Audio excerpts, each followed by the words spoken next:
bloco anterior, eu perguntei ao meu convidado se ele é contra ou a favor da pena de morte. Por favor, Bom, vamos começar, que nem diz o outro, pelo começo. Vamos começar pelo começo. Primeiro, vamos debelar alguns mitos que eu pretendo, assim, que existe aqui. Existe pena de morte do Brasil legalizada? Muita gente diz que não, mas existe. Ah, não, a chacina, não. No sistema jurídico brasileiro existe a pena de morte. Vou te explicar. No Código Penal Militar, em caso de guerra, traição ou deserção, pode, guerra declarada, pode o Estado fuzilar essa pessoa. Então nós temos a pena de morte. Ponto. É a mitigação, ou seja, o amainamento, a flexibilidade do artigo 5º da Constituição, que é o direito à vida, inalienável, enfim. O direito à vida também, ele é relativo. Por exemplo, quem tenta suicídio é punido? Não. O crime é instigação ao suicídio. Olha que interessante. Se eu ajudar você a se suicidar, eu posso responder ao crime. Você que tentou se suicidar, não, porque a vida é sua. Ponto. Então, só para isso. Eu sou absolutamente contra a pena de morte. Porque a pena de morte, ela procura ser uma solução, ela procura se apresentar como uma solução que não resolve. Por exemplo, os Estados Unidos adota a pena de morte, nós sabemos disso. É um dos países do mundo, se não mais, que mais mata. E a criminalidade dos Estados Unidos está em escalada gigantesca. Ela não funciona. Ela não funciona. Ela, como um remédio para aplacar o crime, diminuir a onda de criminalidade, não funciona. Como os aumentos de pena.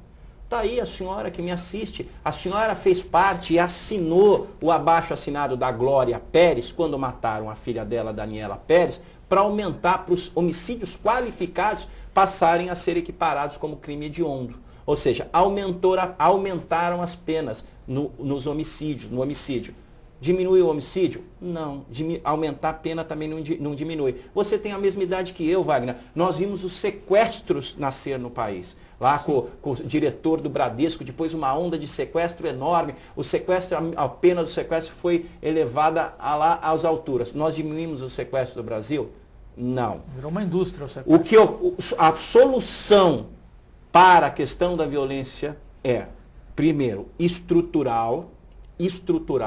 Não, eu vi aqui ao longo do Guarujá muitas pessoas dizer, olha, a responsabilidade da segurança pública é do Estado. Não confunda polícia com segurança pública. A responsabilidade das polícias é do Estado, mas segurança pública não se atende somente com polícia. Se atende com creche nas escolas, se atende com luz, se atende com oferta de emprego e assim sucessivamente. O que resolve é uma justiça ágil, uma justiça que funcione, uma justiça a qual a pessoa saiba que ela cometeu um acidente de trânsito, em 4 ou 5 meses a sentença está lá e ele sabe que se ele cometer de novo, pode acontecer alguma coisa. Wagner, cadeia é que nem aquele poder, aquele porrete.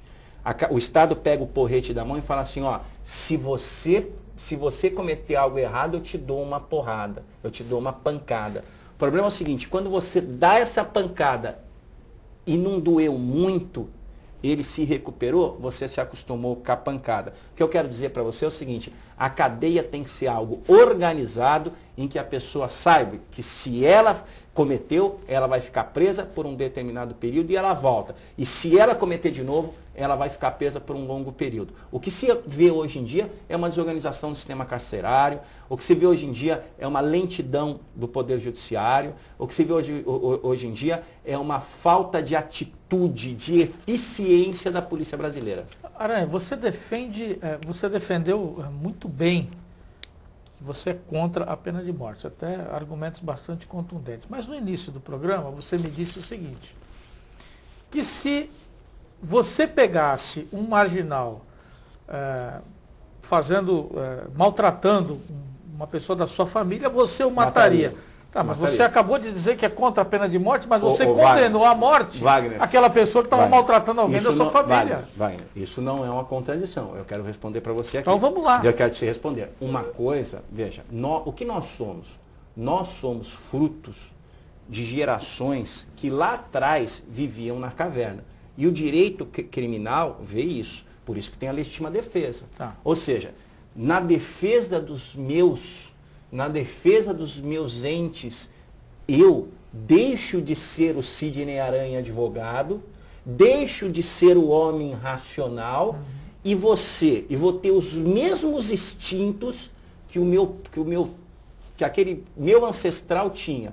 Por isso que o direito penal sabe que não só eu, como o Wagner, como o João, como o Antônio, todo mundo tem esse instinto. Por isso que ele fala, crime precedido de violência e emoção, ele tem uma pena menor. Por isso que ele fala, legítima defesa, você não vai cumprir pena. Quando eu respondo desta forma, e como o meu professor Elias Jacó respondeu, ele quer dizer, o homem extinto mata, mas o homem racional, e nós hoje, e quando você me pergunta como homem racional, eu estou dizendo para você, não funciona. Por isso que eu digo para você, e não é uma contradição, por isso que eu tenho que dizer para você, nós temos que observar a lei, nós temos que observar o julgamento justo, porque amanhã depois eu não sei se eu posso cometer um crime. Não sei se você sabe qual é o ambiente criminógeno correto, MMM, que nem diz o Gilson aqui, mulher, moté e mé. Então, qual são o ambiente criminógeno? Assim, 80% dos crimes, Wagner, são cometidos na madrugada, onde tem mulher, música e cachaça. São pessoas comuns que se envolvem nesse ambiente criminógeno e acabam matando uma pessoa. Por estar embriagado, por ciúme, por besteira. Essas pessoas não são criminosos em potenciais, que merecem ser trucidados. Eles têm que ser apenados. E a família que perdeu o ente querido tem que ser reparada, se for o caso. Tem que ser assistida também. Mas o fato é que esse ser humano, ele não é um animal. Ele cometeu de uma forma pontual. Evidentemente que os serial killers têm que sair do meio, que nem o Pedrinho Matador. Esses aí são casos diferenciados. Aranha, você acha que o judiciário tem condições hoje de fazer justiça na essência da palavra? Eu acho que o judiciário padece de um conceito atitudinal também. Tá. Aí você fala assim, conceito atitudinal, por quê? Outro dia eu estava lá na faculdade discutindo, por exemplo, a questão da interdição daqueles que têm problemas mentais ou intelectuais. Por exemplo, hoje o juiz dá muito mais valor ao laudo do médico do que o contato que ele tem com o deficiente.